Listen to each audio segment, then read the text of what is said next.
Fala pessoal do canal, como é que vocês estão? Tudo bem? A graça e a paz, em o nome de Deus, o nosso Pai, do seu Filho Jesus, para você, para toda a sua família e para toda a humanidade.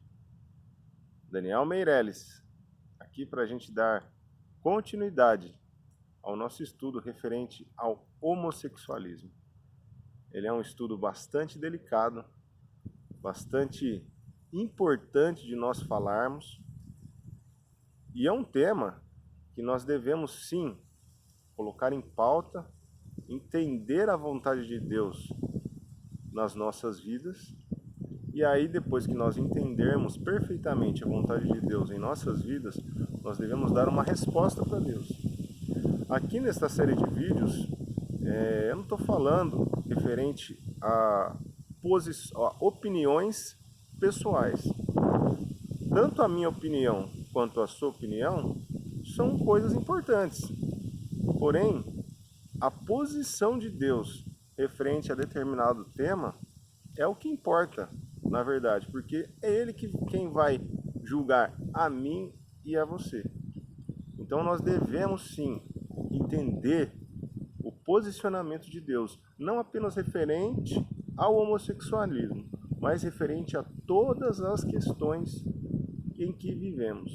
E o homossexualismo, obviamente, está inserida em todas estas questões. Só queria aqui deixar mais uma vez bem claro que não é uma opinião, e sim uma posição bíblica, uma posição de Deus para nós. E cabe a nós acreditarmos ou não. Vamos ler aqui uma passagem que se encontra em 1 Coríntios, capítulo 6, a partir do versículo 9. Que diz o seguinte: Carta de Paulo aos Coríntios. Vocês não sabem que os perversos não herdarão o reino de Deus? Não se deixem enganar.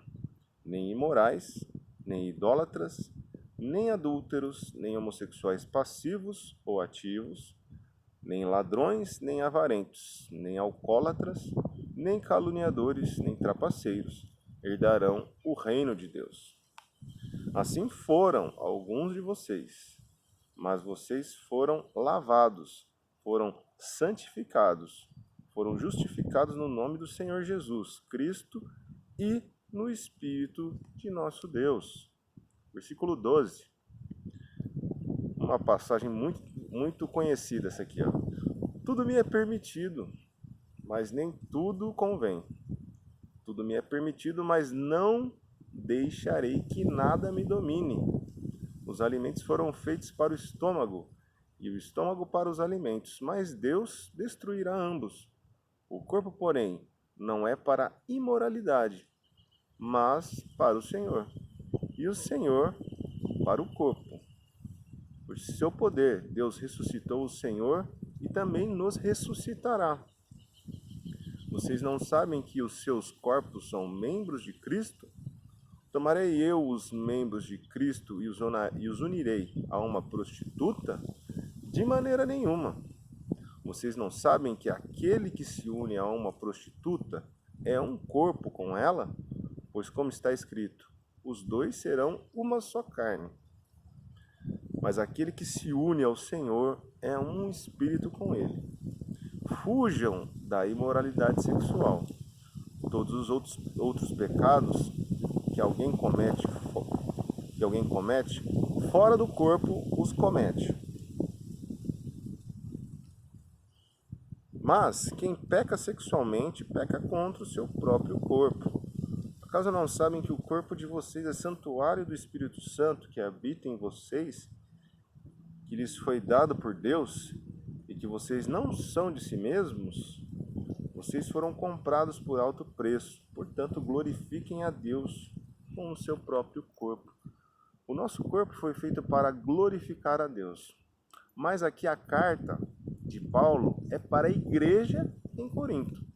Então, a humanidade que quiser se render a Deus, fazer parte do corpo de Cristo, entregar a sua vida para Deus, a partir do momento que nós entregamos a nossa vida para Deus através do batismo, o nosso corpo já não é mais nosso.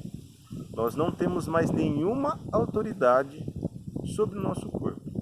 Quando nós pecamos a primeira vez, Deus nos retira de sua presença e nós vivemos de uma forma autônoma, pecando, errando, às vezes acertando. Mas quando nós nos rendemos ao pé da cruz, aos pés de Jesus, nosso corpo já não é mais nosso. E quem dita as regras do nosso corpo não é mais a gente, e sim Deus. Então aqui Deus fala que os perversos não herdarão o reino de Deus. Deus não coloca aqui classificação de pecados. Todos os pecados perante Deus são horríveis, tanto uma mentirinha quanto um assassinato. A questão é que a consequência destes pecados no mundo físico são uma hora de um jeito, outra hora de outro jeito. Por exemplo, se eu soltar uma mentirinha, muito provavelmente pode ser que não haja nenhum tipo de consequência física. Porém, há consequências espirituais. Essa consequência é a morte espiritual. Se eu tiver atitudes homossexuais, provavelmente vou ter uma consequência que é a morte espiritual. Porém, há consequências do nosso mundo físico. Porque o nosso mundo é um mundo machista, é um mundo misógino, é um mundo que tem preconceito, é um mundo preconceituoso. Então, logo, eu vou sofrer esse preconceito também. Se eu for um assassino, consequentemente, se eu assassinar uma pessoa, estarei pecando, um pecado horrível, mas para Deus, o pecado da mentira e o pecado do assassinato é a mesma coisa. Todos têm o quê?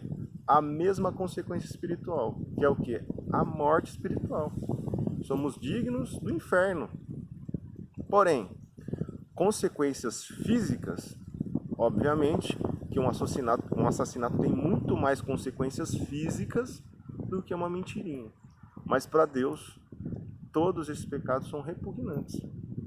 E o homossexualismo está inserido nesta casta de pecados que são repugnantes para Deus.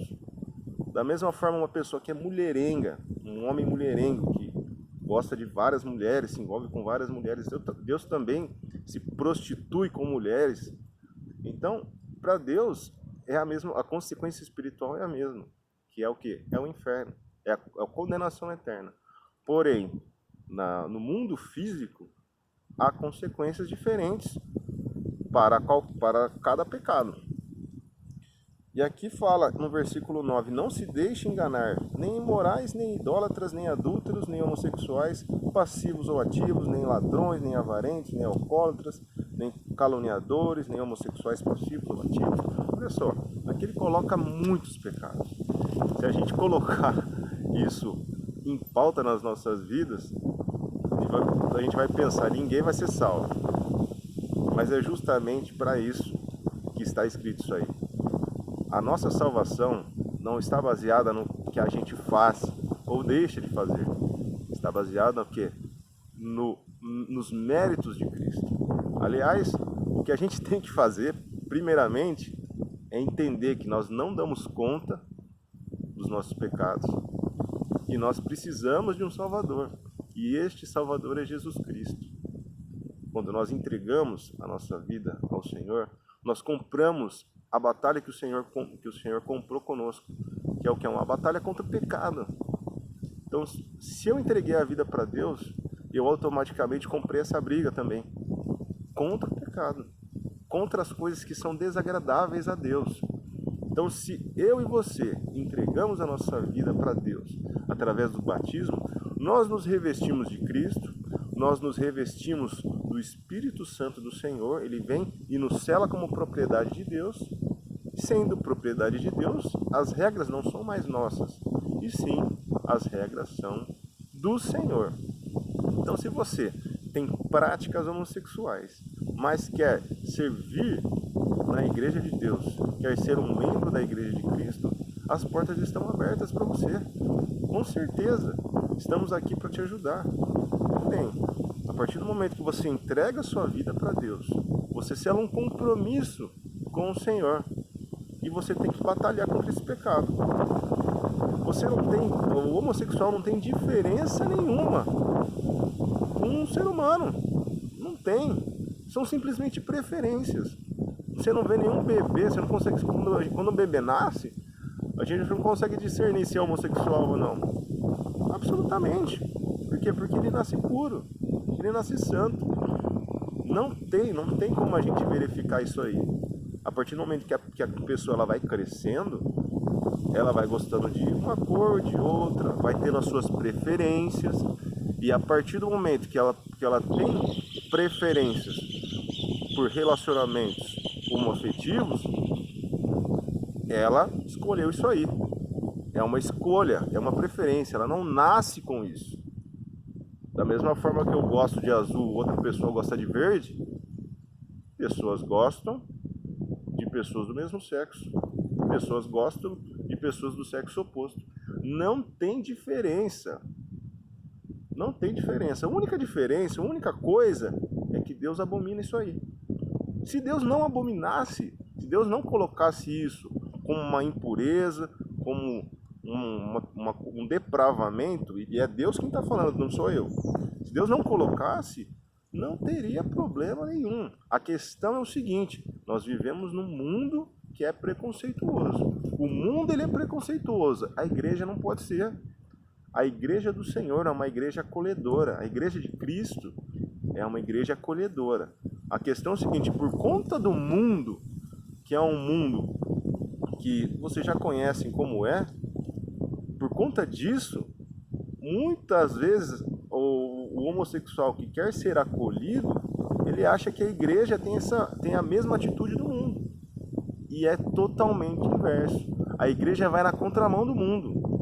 O mundo, ele é preconceituoso. O mundo, ele é misógino. O mundo, ele vai contra os homossexuais. Porém, a igreja é uma igreja acolhedora. É uma igreja que abraça. Porém, é uma igreja que mostra o erro. E aí a pessoa ela tem que tomar uma decisão. Ou ela luta contra isso, ou ela abandona o Senhor. Porque o Senhor não compactua com esse tipo de coisa. Aqui fala no versículo 18: fujam da imoralidade sexual. Todos os outros pecados que alguém comete fora do corpo. Então, o pecado da imoralidade, não só do homossexualismo, mas também de uma imoralidade sexual, isso é um pecado que nós cometemos contra o templo do Senhor. O templo do Espírito Santo é o nosso corpo. Então nós devemos tratar este corpo como não sendo mais nosso. E sim, Deus apenas arrendou o corpo para a gente conseguir administrar da forma como Deus se agrada. Então é dessa forma que nós devemos fazer.